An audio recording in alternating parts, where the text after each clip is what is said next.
بسم اللہ الرحمن الرحیم لإیلاف قریش ایلافہم رحلة الشتاء والصیف فلیعبدوا رب هذا البیت الذی اطعمہم من جوع وآمنہم من خوف۔ جی بسم اللہ الرحمن الرحیم، شروع اللہ کے نام سے جو بہت مہربان ہے، سب پر مہربان ہے۔ لإیلاف قریش، سب سے پہلے جو لفظ ہے لإیلاف، اس کو دیکھتے ہیں۔ یہ ایک کمپاؤنڈ مرکب لفظ ہے، اس کے اندر دو مطلب ہیں۔ پہلی جو ہے وہ لام ہے۔ لام کا مطلب ہوتا ہے کی وجہ سے، کوئی کام اگر کر رہے ہوں اس کی کوئی ریزن دینی ہو تو لام آتا ہے نا۔ پیچھے ہم نے پڑھا کہ لام کا مطلب ہوتا ہے ملکیت۔ یہاں پر لام کا ایک اور مطلب بھی آتا ہے، وہ ہے کہ کسی کام کی کوئی ریزن بتانا۔ تو ایلاف کہتے ہیں مانوس ہونا۔ آدمی جب ایک کام، کسی چیز کی عادت پڑ جانا، مانوس ہو جانا، تو مطلب بن جائے گا مانوس ہو جانے کی وجہ سے۔ لإیلاف کا ترجمہ بن جائے گا مانوس ہونے کی وجہ سے۔ کون مانوس تھا؟ قریش مانوس تھے، تو مطلب بن جائے گا قریش کے مانوس ہو جانے کی وجہ سے۔ کس چیز کے مانوس تھے؟ آگے پھر یہ جو کلمہ ہے ایلافیہم، یہ دو الفاظ سے مل کر بنا ہے۔ ایک ہے ایلاف جو پہلے ہم نے پڑھ لیا ہے، دوسرا ہم، تو اس کا مطلب بن جائے گا ان کے مانوس ہو جانے کی وجہ سے۔ تو دو دفعہ اللہ تعالیٰ نے یہ چیز بیان کی ہے، لإیلاف قریش، قریش کے مانوس ہو جانے کی وجہ سے، ایلافیہم، ان کے مانوس ہو جانے کی وجہ سے۔ کس چیزوں کے مانوس تھے وہ؟ رحلہ۔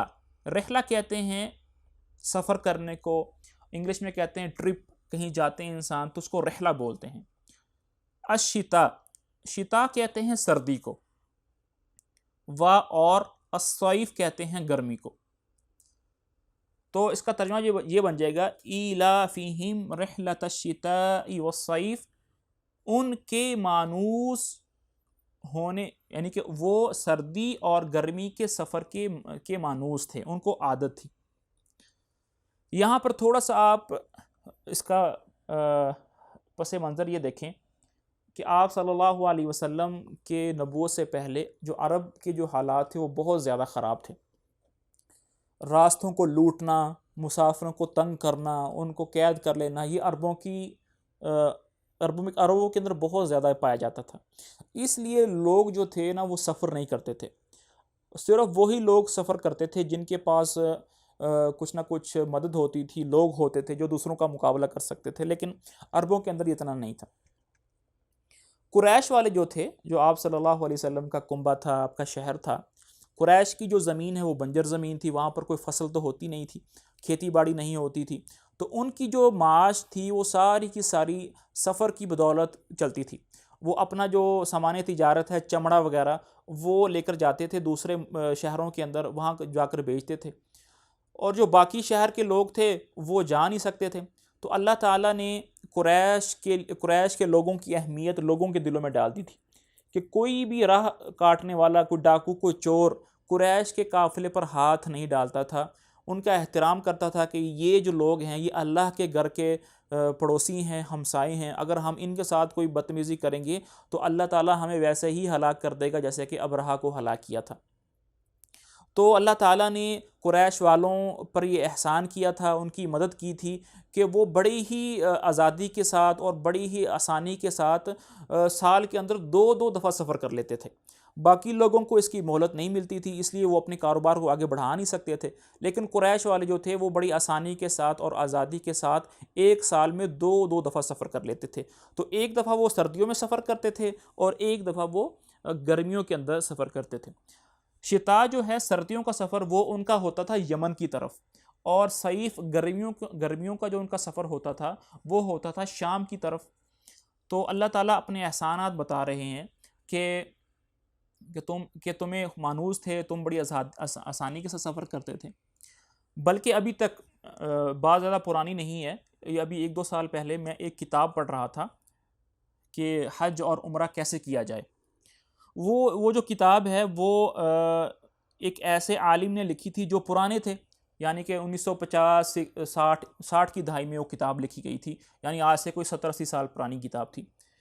تو وہ جو عالم تھے وہ اپنا ایک تجربہ بیان کر رہے تھے اس کتاب کے اندر۔ کسی نے ان سے پوچھا کہ جب ہم عمرہ کرنے کے لیے آتے ہیں، حج کرنے کے لیے آتے ہیں سعودی عرب میں، تو پہلے مکہ جانا چاہیے یا پہلے مدینہ جانا چاہیے؟ تو حضرت انہوں نے لکھا کہ پہلے آپ مکہ آئیں، اس کے بعد مدینہ جائیں۔ اور وجہ انہوں نے یہ لکھی کہ اگر آپ پہلے مدینہ چلے جائیں گے، اس کے بعد آپ ہو سکتا ہے مکہ جائیں تو راستے میں ہو سکتا ہے کہ عرب لوگ آپ کو لوٹ لیں، آپ کا سارا سامان جو ہے کھانے پینے کا، آٹا، چینی، اس طرح کی جو پیسے ہیں وہ آپ کو لوٹ لیں، تو پھر آپ کو حج کے سفر میں پریشانی آئے گی اور واپس آنے کے اندر بھی مشکل ہوگی۔ یعنی یہ قریب کی باتیں ہیں۔ تو اللہ تعالیٰ نے قریش والوں پر احسان کیا تھا کہ کوئی ان کو لوٹتا نہیں تھا۔ تو جب اللہ تعالیٰ نے یہ نعمتیں ان پر کی ہیں تو پھر کیا کرنا چاہیے؟ فَلْيَعْبُدُوا، فا کا مطلب ہوتا ہے پس، تو ایز اے ریزلٹ کیا کرنا چاہیے؟ فَلْيَعْبُدُوا، تو ان کو عبادت کرنی چاہیے۔ دیکھیں یہاں پر عبادت کا مطلب صرف عبادت کرنا نہیں ہے، یہاں پر عبادت کا مطلب ہے ایک ماننا۔ قریش کے جو مشرک لوگ تھے وہ اللہ کی عبادت تو کرتے تھے، اللہ کو مانتے تھے، لیکن اللہ کے ساتھ دوسروں کو شریک ٹھہراتے تھے۔ جیسا کہ ان کے بارے میں آتا ہے کہ جب وہ اگر سمندر کا سفر کر رہے ہوتے تو ان پر کوئی آندھی طوفان آ جاتا تو وہ ایک اللہ کو ماننا شروع کر دیتے، ایک اللہ سے دعائیں مانگتے، اور جب اللہ تعالیٰ ان کو اس سفر سے، اس مصیبت سے نکال دیتے تو پھر وہ شرک کرنے لگتے۔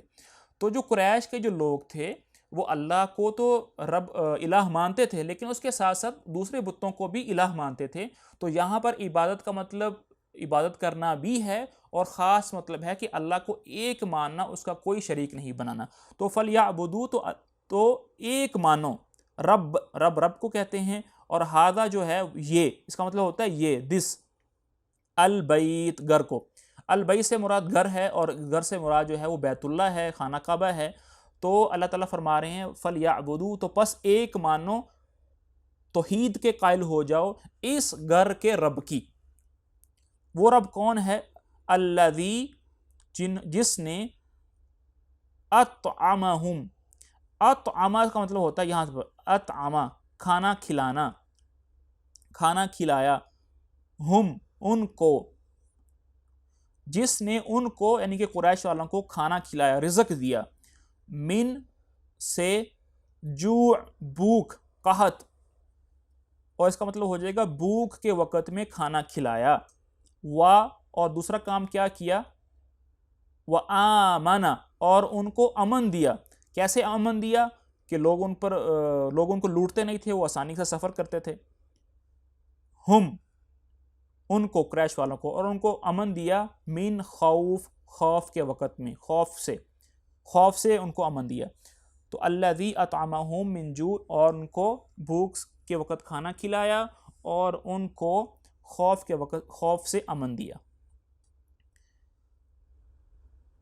اس میں بھی ابن کثیر رحمہ اللہ نے کوئی زیادہ تفاصیل یا احادیث ذکر نہیں کی ہیں، اس لیے ہم آگے چلیں گے۔ آگے ہے جی، جو ترجمہ جو ہے وہ کیا ہے مفتی تقی عثمانی صاحب نے، وہ دیکھ لیتے ہیں۔ شروع اللہ کے نام سے جو سب پر مہربان ہے، بہت مہربان ہے۔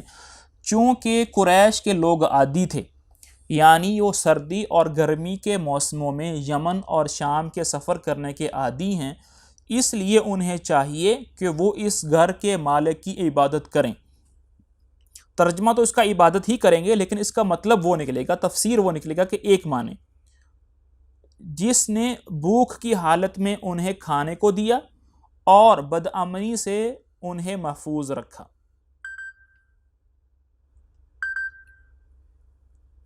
جی، یہاں پر اکثر جو تفاصیل ہیں وہ ہم نے ذکر کر دی ہیں، اگر کوئی نہیں، جی